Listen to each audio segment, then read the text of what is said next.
Christmas and early New Year. Most of you probably know me. Kayla just introduced me.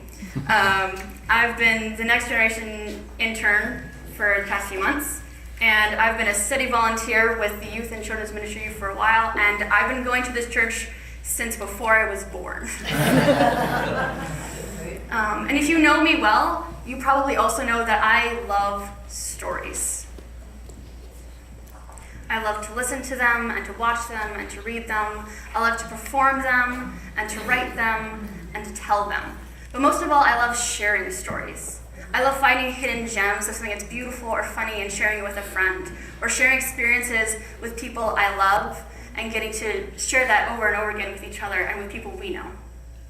But along with that comes a hatred of spoilers, of coming in with a punchline too early and ruining the joke, or not listening to someone when they said, "I haven't seen that yet, don't say anything."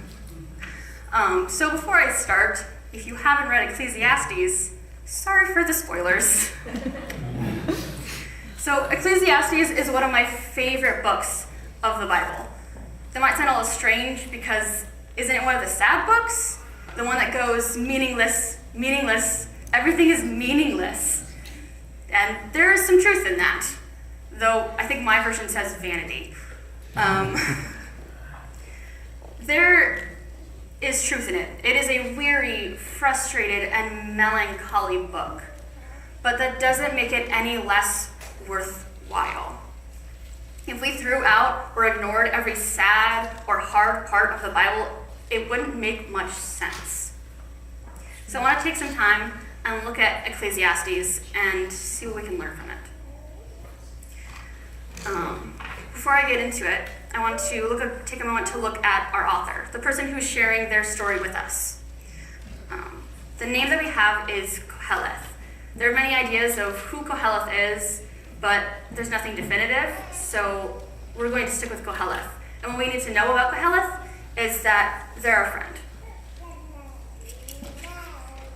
So imagine, you've lent a book or a movie to your friend, and you've seen it or read it a million times, but this is their very first time. They don't know what's going to happen.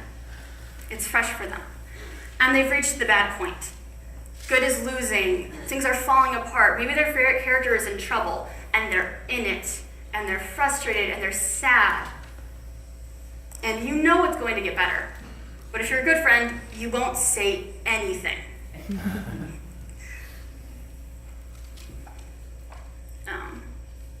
You'll keep your mouth shut, you'll let them vent.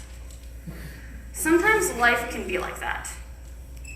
And I know that sounds harsh, and I know that real life experiences are not the same as reading something in a book. But there are a lot of parallels. When your friend is going through something, you hold their hand. You pass them the tissues. You empathize. And you let them experience their emotions and the way that they need to for as long as they need to. So back to Koheleth. They're obviously going through something. And instead of just saying, it'll get better, and moving on, we need to hear them out, and we need to empathize with them. When we read Ecclesiastes, we empathize. We see the truth in the pain of Koheleth's words, and we listen to the weariness and frustration, and we can relate. We listen to them, and we acknowledge the truth there. It's a tool that many therapists use. They listen to a person, and they let them talk through what they're going through so they can process it, instead of giving them the answer. Because a lot of times, when we're going through something, we can't hear the answer. We just need to be heard. In one of the more hopeful points of Ecclesiastes, we find this passage.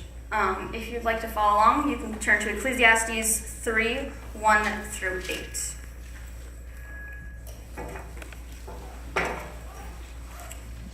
It says, "For everything there is a season, and a time for every matter under heaven, a time to be born, and a time to die, a time to plant, and a time to pluck up what has been planted, a time to kill, and a time to heal, a time to break down, and a time to build up, a time to weep, and a time to laugh, a time to mourn and a time to dance, a time to cast away stones and a time to gather stones together, a time to embrace and a time to refrain from embracing, a time to seek and a time to lose, a time to keep and a time to cast away, a time to tear and a time to sow, a time to keep silent and a time to speak, a time for love and a time for hate, a time for war and a time for peace. I love this passage. I could pick it apart and find a book's worth of things to talk about.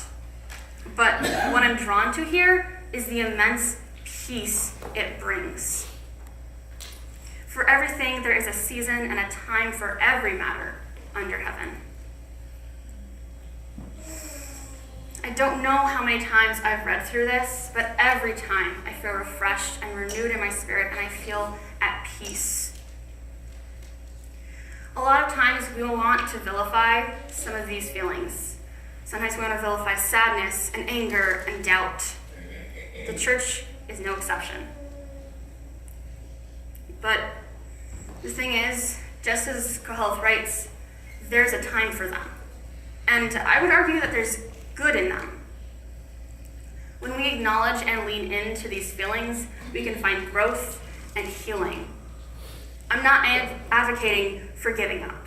Praying through these things and listening to God and doing the things that he asks us to do, to step up to the plate and do what needs to be done, is important.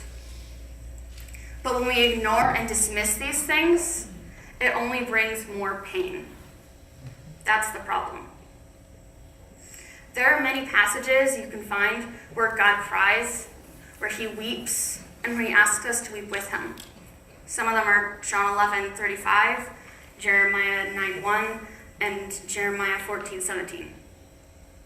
God of all people, who knows it's going to get better, who is going to be the one to make that change. He knows not to make light of the sadness, not to ignore it and say, happiness is the only acceptable emotion, because that would be ridiculous. So why do we do this? Why do we label tears as weakness? Why do we dismiss these other feelings out of hand? When God, the strongest, wisest being, embraces them, and aren't we as Christians trying to follow in his footsteps and be more like him? Jesus was angry. You see that in Matthew 21:12-13. And he had doubts and fear. You see that in Matthew 26:39. Jesus Christ, a perfect being. And yet, we shun these things as if they were sin.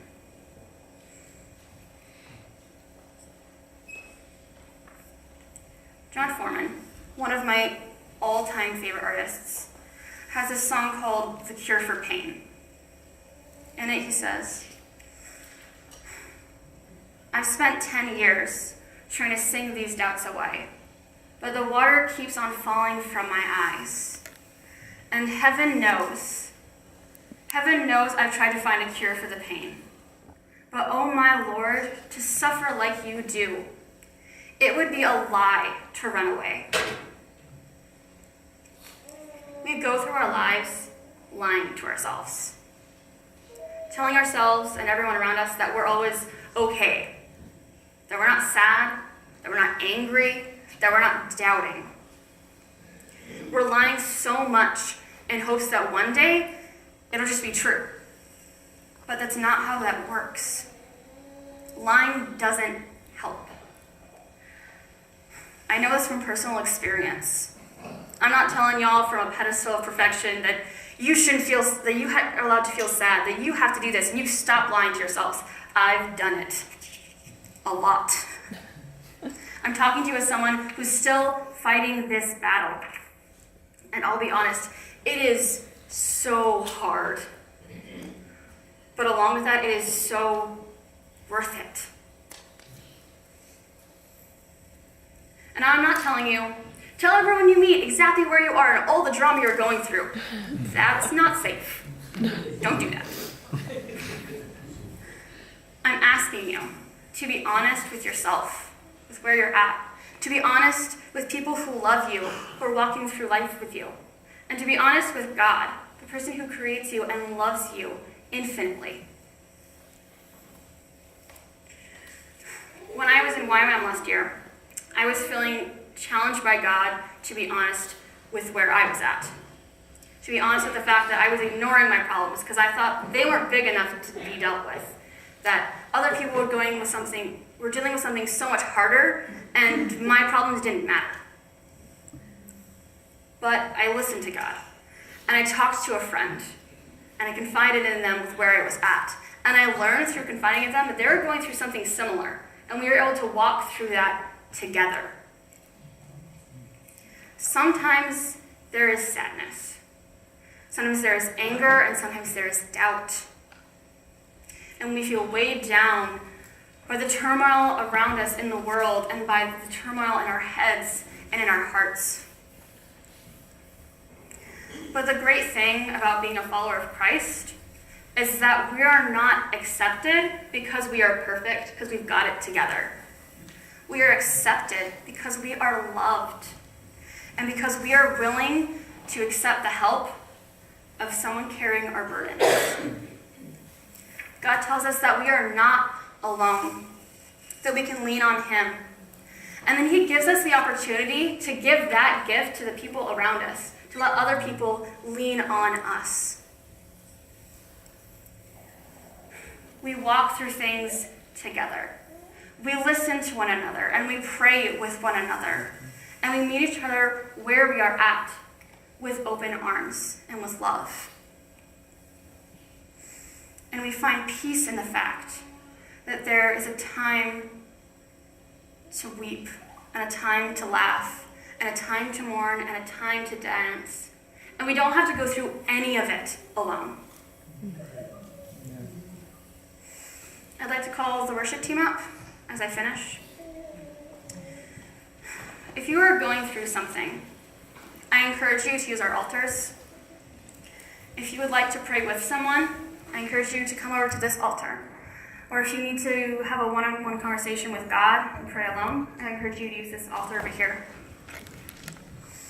And if someone asks you to listen to them, be there and listen. Empathize and ask for God discernment for what they need, because he knows. And if you're going through something and you don't feel comfortable with coming up to the altar right now, I ask you, do go talk to someone. Pray through what's going on. We're here for you.